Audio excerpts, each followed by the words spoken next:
मुसलमानों के वोट का असली हकदार कौन?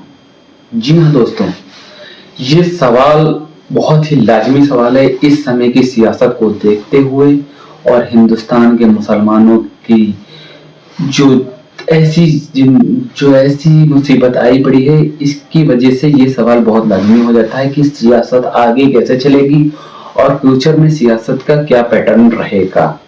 जी हाँ दोस्तों, अस्सलाम वालेकुम दोस्तों, मेरा नाम मोहम्मद आरिफ हुसैन और आज हम बात करेंगे इसी टॉपिक पर कि मुसलमानों के वोट का असली हकदार कौन है। जी हाँ दोस्तों, वैसे तो बहुत सी पार्टियां हैं जो दावा करती हैं मुसलमानों के हम वोट के हकदार हैं, हम हकदार हैं, हम हकदार हैं। जी हाँ दोस्तों, जैसे कोलकाता में पश्चिम बंगाल में ममता बनर्जी जी ये दावा करती हैं कि मुसलमानों के वोट के हकदार हम हैं, और यूपी में अखिलेश यादव दावा करते हैं, और ऐसे ही बिहार में तेजस्वी यादव दावा करते हैं, और केजरीवाल दिल्ली में दावा करते हैं। तमाम सी पार्टियां हैं, जैसे महाराष्ट्र में है, हर जगह पार्टियां हैं, कुछ लोग जो दावा करते हैं मुसलमानों के वोट के असली हकदार हम हैं। लेकिन एक ऐसी पार्टी भी है जो दावा तो करती है लेकिन उसके साथ साथ में वो उसके लिए आवाज भी उठाती है। लेकिन फिर भी अगर मुसलमान उसको वोट का हकदार नहीं समझते हैं तो मुसलमान खुद अपने बारे में सोच सकते हैं।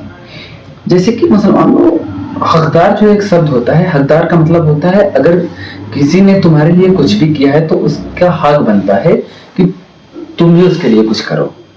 जी हाँ दोस्तों, जैसे एक आपको एग्जाम्पल के तौर पे एक कहानी सुनाता हूँ। एक बहुत समय की पहले की बात है, एक राज्य हुआ करता था, छोटा सा राज्य था, गरीब छोटा सा राज्य था लेकिन बहुत ही अमीर था, गरीब नहीं था, बहुत ही अमीर राज्य था, छोटा सा था। लेकिन उनके लोगों में एक मानसिकता थी कि वो डायरेक्ट फाइट नहीं लड़ना चाहते थे। तो उनके पड़ोस में एक बहुत ही भयानक क्रूर शासक आया। क्रूर शासक मतलब तानाशाह, जो अपनी मर्जी चलाता था और लोगों को कहता था हमसे फाइट लड़ो, अगर हमसे नहीं लड़ पाते हो तो हमें चीजें हमें भेजो, हमको सोना दो, चांदी दो, रुपया दो, पैसा दो, वरना मैं आपको मारूंगा। तो उससे बचने के लिए उन्होंने विकल्प ढूंढा उस छोटे से राज्य ने। तो पड़ोस में ही एक दूसरा आदमी था, वो भी बहुत बलवान था। तो उससे कहते थे कि आप, तो वो जो है उससे बचने के लिए जो दूसरा जो बलवान था वो भी अच्छा खासा था, वो कहता था मैं तुमको इस बड़े शासक से बचाऊंगा जो बहुत बड़ा तानाशाह है, इससे मैं तुम्हारे राज्य को बचाऊंगा, बस उसके बदले में तुम मुझे थोड़ा सा सोना दे देना जो, और थोड़ा सा राशन और पानी दे देना, जिससे मेरे सैनिक और मेरे जो राज्य के लोग हैं वो बचे रहेंगे, और वो जो सैनिक खाएंगे पिएंगे तभी तो फाइट लड़ेंगे। तो ये छोटा सा राज्य था, अमीर था, अच्छा था। तो वहां के लोगों ने पंचायत बैठी और वहां के लोगों ने राजी होके कह दिया कि ठीक है, हम आपको सोना चांदी भेजते रहेंगे क्योंकि हमारे पास तो अरबों खरबों हैं, हम भेजते रहेंगे, बस इसके बदले में उस बड़े शासक से तुमको बचाना है। तो दोनों में समझौता हो गया। अब होता क्या है, तो धीरे धीरे 5 से 10 साल, 15 साल, 20 साल, 30 साल गुजर जाते हैं। उसके बाद वहां के जो छोटे से राज्य थे वहां पे धीरे धीरे खजाना खत्म होता रहता है। एक समय आता है कि बिल्कुल खजाना अंत की ओर जा रहा था, खत्म होने के बाद।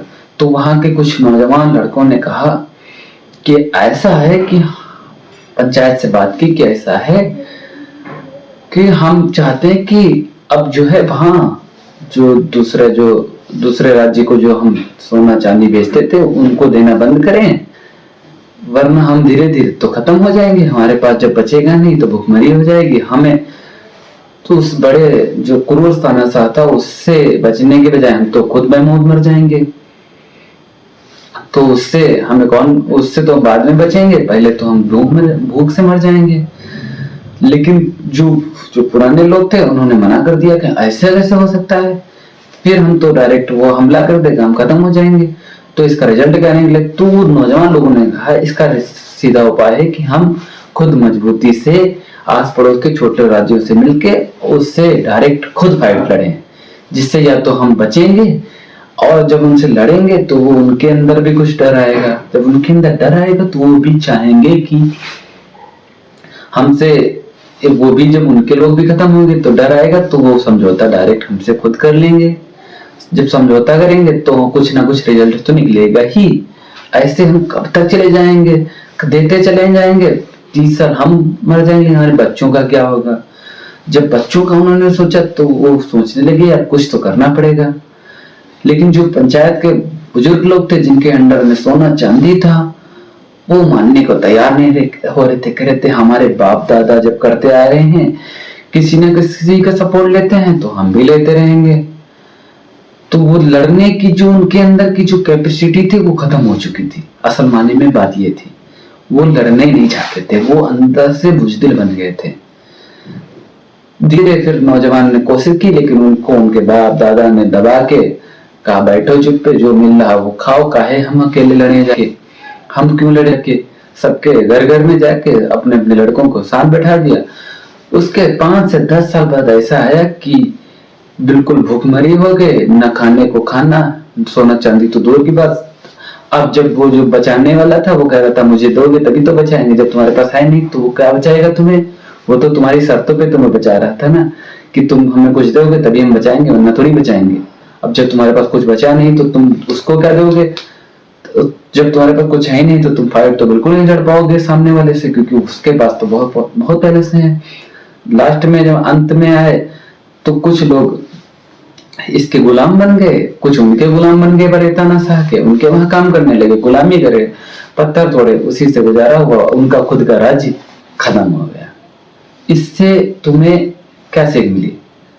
इससे यही सीख मिली, हम समझाने की कोशिश कर रहे थे कि जो छोटा सा राज्य है, एक वो छोटा सा मुसलमानों का राज्य है हिंदुस्तान में, और जो बचा रहा है उसको, उसके बदले में सोना चांदी ये सब ले रहा है, उसको बचाने की कोशिश कर रहा है, वो बचा नहीं रहा है। वो तो डर दिखा रहा है कि अगर हम होंगे, हम हैं तुम्हारे साथ में, तभी बीजेपी जो है, और जो बड़ा शासक है वो बीजेपी है, वो मोदी है, वो तुम्हारे पर वो कह रहा है अटैक करने का, तो ये कह रहे हैं हम तुमसे बचाएंगे। अब दोस्तों, अब ये सोचने वाली बात है कि उसमें जो नौजवान कुछ लोग हैं, वो ओवैसी लोग हैं, ओवैसी हैं, या ओवैसी की जैसी तमाम पार्टियां हैं, मुस्लिम लीग हैं, वो चाहती हैं कि भाई ये यहीं पर खत्म करो और समाप्त करो, इनको वोट देना और उसके बदले में ये हम हमें बचाएं। इससे कोई फायदा नहीं। हम डायरेक्ट बीजेपी से नहीं लड़ते हैं तो हम डायरेक्ट बीजेपी से फाइट ही क्यों करें। हम भाई अपनी जिंदगी जिएंगे। हाँ, अगर तुम सामने आओगे तो तुमसे लड़ेंगे, नहीं आओगे तो हम भी सामने। अब ये कहते हैं नहीं, हमारे साथ मिलके तुम उनसे लड़ो, तुम उनको हराओ, तुम लेकिन हमारे साथ मिलके लड़ाओ, ये हमें आगे कर देंगे हराने के लिए, हराना, हरा हरा हरा। जब तुम आगे से खुद से फाइट लड़ोगे, जब बीजेपी को हराने के बारे में कहोगे, तो बिल्कुल उसका हक बनता है कि वो तुमको, तुम्हारे ऊपर अटैक करे। अगर किसी को तुम हराने के लिए करोगे कि हाँ हराना है, हराना है, हराना है, इनको हराना है, तो वो भी पागल थोड़ी है। जब तुम दिन भर हराने के रट लगाए पड़े हो, तो वो बिल्कुल तुम्हारे ऊपर अटैक करेगी ही करेगी। लेकिन अगर तुम ये कहोगे कि नहीं भैया, कोई हारे जीते हमसे उससे फर्क नहीं पड़ता, हम अपने को खुद को वोट देंगे और खुद को जिताएंगे, इससे मतलब है हमें, हमारी पार्टी जीतेगी, हमारे लोग जिसको सपोर्ट करेंगे उसकी सत्ता आएगी, उसको सपोर्ट करेंगे, हम ऐसे ही जिंदगी जिएंगे। तो बीजेपी बेवकूफ थोड़ी तुम्हारे पर अटैक करेगी।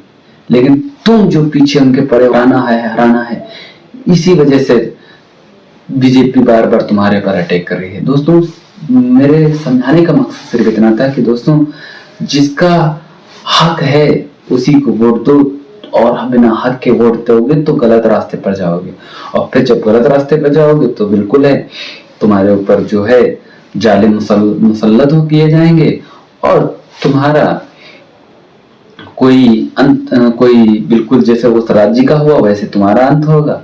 और फिर उसके बाद कुछ नहीं, तुम जैसे वो उनके गुलाम हो गए थे, कुछ उनके गुलाम, तुम कांग्रेस के गुलाम हो जाओगे, समाजवादी के गुलाम हो जाओगे, गुलाम की मानसिकता हो जाएगी।